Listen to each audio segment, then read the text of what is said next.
Café Anyway. Mike's Daily Podcast. It is Mike Matthews, and it is FF episode 3100. 3,100. Woohoo! Mike's Daily Podcast. That's right. That was a little ding ding because I'm happy and I'm a ding-a-ling. And sometimes we do this thing where I try to sing at the beginning of the podcast, and it's very celebratory because we're at 3,100. A lot of podcasts are dead before like 3. They do 3 and they're done. They're dead. They're like Mike's Daily Podcast. Oh, wait, this requires work. This requires dedication in doing this often. And Mike's I do Daily this daily thing.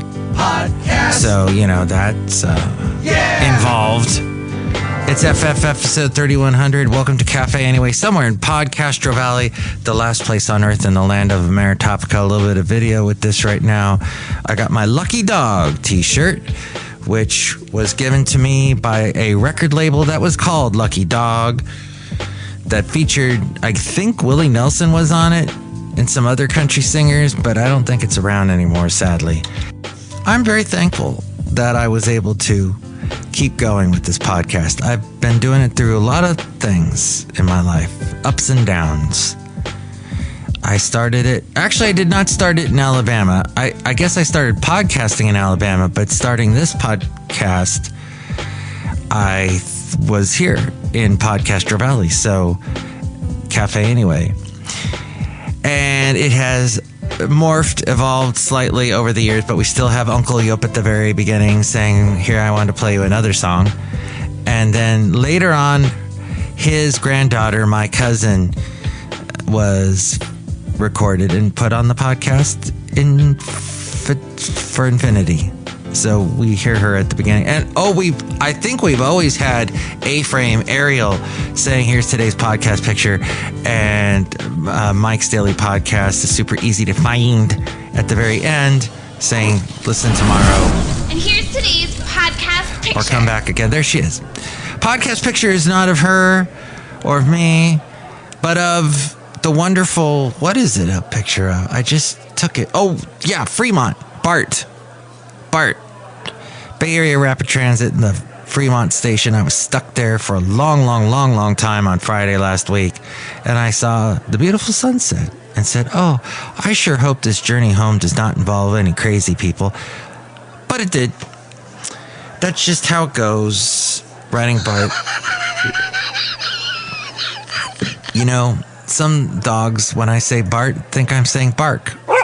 But I'm saying Bart. The late great Basil the Boxer. Never got to ride on Bart, sadly.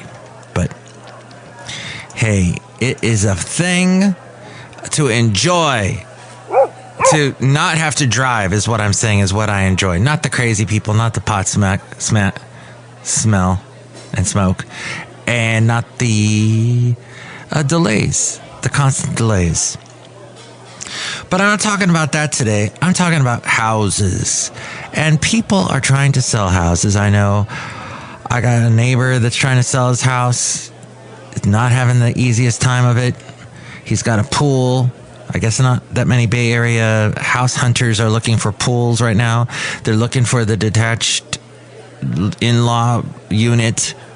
That's big right now. But it's got to have its own separate entrance, because God forbid your relatives see you. Relatives should not be allowed to see each other. That's what it looks like. What apparently it is the thing. What else is there about? And he kind of mentioned, "Hey, Mike." Is that why you're bald, Mike? Mike, are you bald? Because, you need to clean, you should make, the top of your head's all nice and clean. Maybe you should clean up your front yard. Maybe you should clean up the outside of your house, Mike. That way I can sell my house. Don't pull me into this. This is all you, Ricky Bobby. Good luck. But more homes are for sale. But buyers are not eager to purchase. Buyers are not eager to buy homes. For the past few years, when sellers had the upper hand, home prices surged during the pandemic. That would have been the time. Of course, where would you have moved to? And I guess you could have gotten out of, and then a lot of, because people were working from home, they go, I don't necessarily have to live right next to where I work anymore. But then some companies were, hey, wait a minute. You just moved to a state that's got really low taxes. We're not going to pay you as much. We're dropping the wages on which, and then all this stuff started happening because people were getting a little too comfortable with the situation about working from home and all of that and moving wherever they wanted to. That they were getting really comfortable. Danger, Will Robinson. They got into a dangerous situation where they just quit. They either quitted, or they went and played Quidditch. That's a game, isn't it? Or they just said, I'm done. I found another job, and they left. I want more money. And that was going on for a little bit, thanks to the fact that it was a Democrat president for a while, and that seemed to be the little bit of money can go to everyone, everywhere. There's so much money. And then, well, inflation hit, and companies said, tighten the belt. If you leave, we're not going to pay you more. We're not going to give you a raise. So if you leave, bye-bye. Don't let the door hit you on the way back out the house, out the company. And you can't work from home anywhere. Speaking of your house, you got to come back to work. And that's where we are now. Ta-da! I just summed it up in 3 minutes. Was it about that much? So, speaking of homes, home prices did surge during the pandemic. Hey, good looking. We'll be back to pick you up later. And people did try and pick up their mortgages using Mr. Microphone. Hey, good looking mortgage. Oh, but the mortgage rates rose too, so they weren't that good, actually. Before all that, it looked a little bit better. Now sellers are lowering prices, but homes are still too expensive for many buyers. I talked to a real estate agent recently, and he's telling all of the people that he represents that are trying to sell homes, he's telling them all to drop their homes, at least take $50,000 off the price. As we go outside of Café Anyway, where we bring you Mike's Daily Podcast, somewhere in podCastro Valley, the last place on earth in the land of Ameritopica.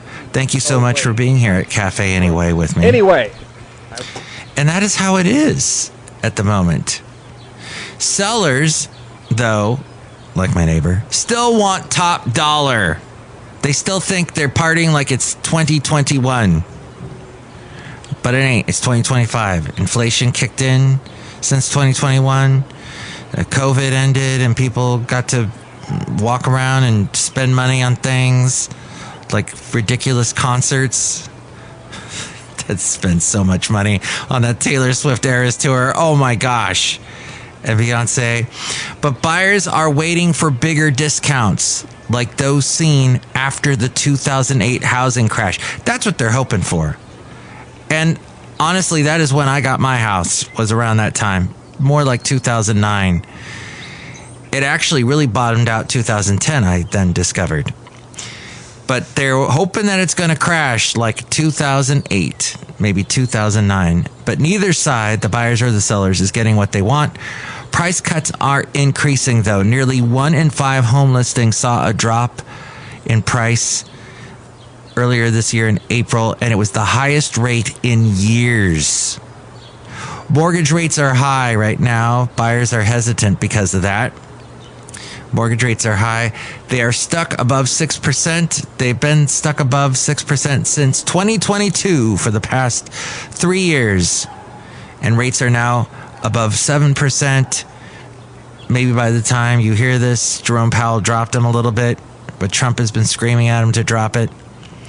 Affordability is a problem, even with, and I am sounding just like a Gen Zer or a millennial. The one thing every country experienced over the past couple of years was inflation. So voters appear to have said, my life has gotten way more expensive. People in charge, you're fired. When they Mike are is reading awesome. a story. Thank you.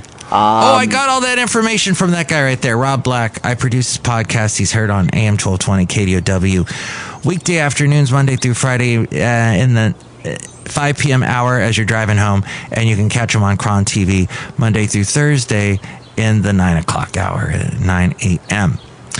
So affordability is a problem. Even with more homes on the market, many buyers simply They cannot afford them. Here's my thing. Yes, it's kind of nice to have a house, to have that security, to know that, oh, I live here. I dictate what's going to happen here. I'm the dictator of this house. But then all the responsibility falls on you. Like if the house falls on you, all that's on you. The plumbing, the internet when it goes out, which for 6 days it was out last week.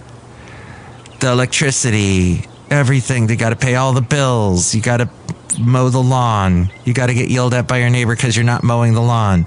Well, I don't have a lawn. I just have trees, beautiful trees. And these beautiful birds singing in the beautiful trees. It's so beautiful. Stop it. Just stop with your grapes, is all I'm saying. Look who's here. Outside of Café Anyway, somewhere in PodCastro Valley, the last place on earth in the land of Ameritopica. Hi, Mark. It's Benita the Rodeo Queen. How y'all doing? Answer Disgruntled Fiddle Player, tell you what. What? Yeah, Nilly's here too. The horse. Yes, Nilly the horse. It's a trap! It's a trap, Nilly the horse. Don't stay out here at Café Anyway. Run away. Run away. Don't tell the horse to run away. What's wrong with you? The horse like to be hanging out with people. You know, I could hang out with horses all the time now because I don't have to worry about getting horseworms because of ivermectin. Mark, I know a guy named Ivor. He's from Norway. I meant to say, he's from Norway. Okay, that's great. She had to, I don't know why she had to re-say it like that, but. It's Nilly and the horse and I are going to go right now. There she goes, off on the horse. Nilly the horse. Exciting. So where were we? We were discussing, reality TV shows. No, we weren't. We weren't even talking about that at all. I did that thing that Norm Macdonald used to do, the late, great Norm Macdonald, where he would say, he's the one that really coined the fake news thing before Trump. He would say, welcome to Saturday Night Live, because he was doing that before Trump was president. And he'd say, welcome to the fake news, is what he would say. It's the fake news. Now for the fake news. And then Trump must have been watching him and said, I like that. That's true. That's what's happening to me all the time, because everything that makes me look bad is fake news. Mike makes music. It couldn't possibly be true. So I'm gonna say to you that it is fake news. Thank you. What else was I gonna say? Oh, so reality TV. Speaking of which, because Trump was big on reality TV.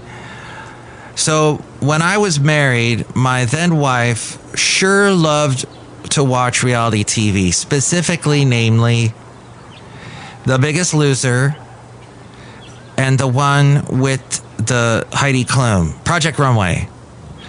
Oh, and then there was a show on HGTV, I think, HGTV, maybe it was some other channel similar, maybe A&E. It was called What Not to Wear. Those three we watched over and over again. Oh, and of course everybody was watching the Ty Pennington thing, the Extreme Makeover Home Edition, which that didn't end very well for him. I don't know what has happened to Ty. I know he had a DUI at one point, but what? I don't know. He was all over the place. He was on Trading Spaces, which was another show my then wife used to like.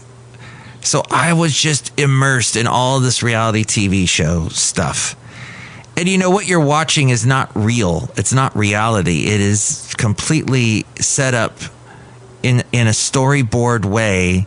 It is edited in such a way to present drama, because people like drama. Even your llama, even Lorenzo Lama or Tony Lama, you are marvelous. Or yes, maybe even Chewbacca Lama. The thing is, I hated reality TV so much, and I watched so much of it, and I just, this is the part where they're trying to sell us Subway sandwiches. When you were watching The Biggest Loser, Jared used to be on all the time. Ooh. And that went down a sad and horrible path with Jared. And if you didn't know that story, well, I'm sure you can find the story on YouTube or somewhere else, but it's just ick. Anyway, Café Anyway, the thing is that it was just, so much of what you watched on reality TV on the major networks was trying to sell you stuff. It was basically watching the QVC and all that. Oh, just terrible. And I wasted so many hours watching that with my then wife. Oh, I hate reality TV so much. So anyway, we were watching reality TV last night, my lovely lady friend and I. And what was interesting was it was a Jane Seymour show. We watched it because it was on Acorn TV. We watched a lot of stuff with her on it. She does a drama called Harry Wild, where she's a literary professor and she solves crime using the literary knowledge that she has of different authors. And she's a great detective. And she works with this young man who looks a lot like a really young Terrence Trent D'Arby. Standing by the bear, wasting time. Has it been a stop of my canoe? Wishing like I wish you well, kiss and tell. Sign your name across my heart. I want you to be my lady. Anyway, Café Anyway, I always start playing those songs in my head when I see him. And so it's a good show, but she tried to do this reality show where the premise is there are people that ask her for help. They are trying to find in their family. Like last night, there was a lady whose dad was a serial killer. The dad of that dad was also very awful. He did something terrible, like beat up his kids or whatever. And she's like, was there anybody in my family? Because I certainly didn't know. Was there anyone in my family, maybe in my ancestry, that was a good person, like was a stellar, heroic person? And they found this one person that they knew from... She somehow knew the name from the 1840s, and turned out this guy seemed really nice. But then it turned out he actually killed someone because they threatened him and they were on his property, and he got thrown in jail for manslaughter.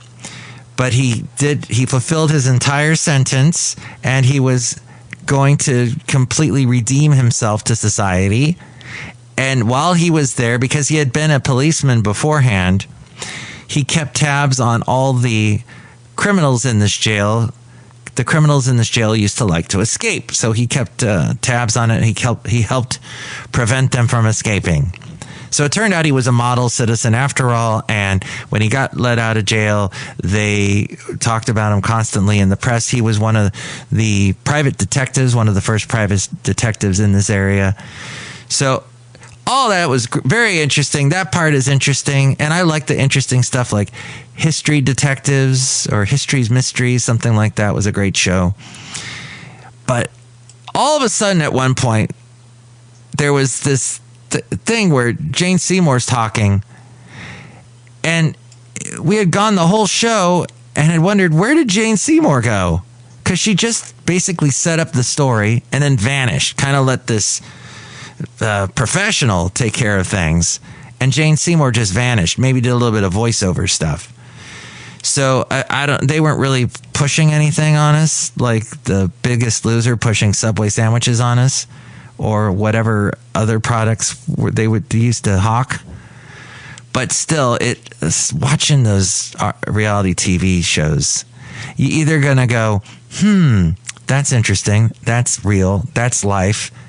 That's a real person. Or you're going to see through it and go, oop, that's fake. And in today's world with artificial intelligence faking us out constantly, it's good to try and know what's real, the real, as some say. Hi there, Mike. How are you? I'm doing good. I think I got all of that off and out of my brain. What is the matter with you? I don't know. I'm trying to... What was that all about? These are all questions that you're asking me that I can't answer. Look who else is here. Oh, Mike, I make delicious root beer. Have some right now. Thank you. Oh, wow. What's this weird obsession with crowd size? Wow, what's in that real mug of root beer? I put some root beer in it. Oh, boy. Fascinating. That would be the first time, or one of the first times. And it's a celebratory root beer, I can tell you, because it is FF episode 3100. Thank you so much for listening to all of them. Okay, maybe you'll listen to one of them. Maybe this is the only one you've listened to. But thank you so much for listening. You can tell me if you've listened to any of them by calling me at this number. Call Mike at the Café Anyway hotline. Area code 510-228-4640. I'm sorry, Dave. I'm afraid I can't do that. And with all things having to do with Mike's Daily Podcast, we go to the mainframe and hear from A-Frame. Thank you so much for listening. Mike's Daily Podcast is written and produced and performed by Mike Matthews. His podcast is super easy to find. Download or listen to his show and read his blog at mikesdailypodcast.com. Email Mike now at mikesdailypodcast@gmail.com. See you tomorrow. Bye.